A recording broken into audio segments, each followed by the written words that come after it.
آج کل آپ دیکھیں کتنے فتنے ہیں. ایک فتنہ ہے فتنہ غامدیت.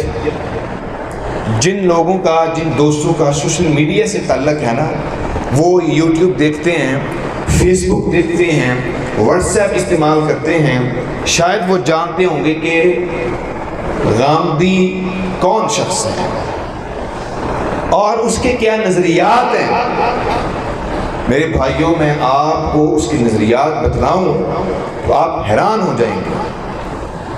کیا آپ نے کبھی ایسی بات سنی ہے کہ کرونا کے دنوں میں کوئی شخص یا کوئی لوگ آن لائن نماز پڑھنا شروع کر دیں؟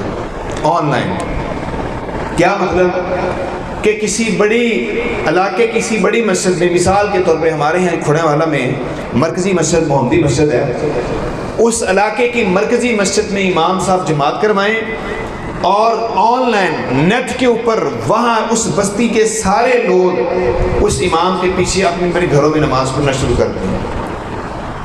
اب میرے جیسا ان پڑھ شخص جو ہوگا وہ کہے گا بھی یہ اس بندے نے بات بڑی خوبصورت کہی ہے.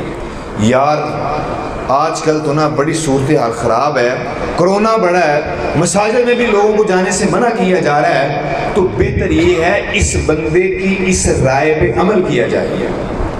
میں جب اس کو دیکھوں گا، اس کو سنوں گا، میں تو اس کی بات کو مان دوں گا نا، میں کہوں گا جناب گھر میں نماز پڑھنی چاہیے. لیکن میرے بھائیوں، یہ کیسا اٹکل پچو ہے، یہ کیسی حماقت ہے کہ آن لائن نماز پڑھی جائے. اچھا، ایک اور فتنہ، ایک اور وہ رائے دیتا ہے کہ آپ صبح کی نماز اگر مسجد میں جا کے نہیں پڑھنا چاہتے نا، نہ پڑھیں، گھر میں پڑھ لیں.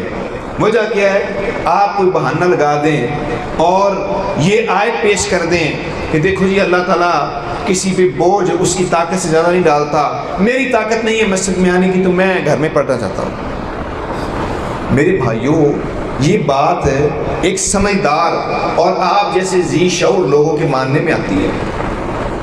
اس چیزوں کے بارے میں کون بتلائے گا؟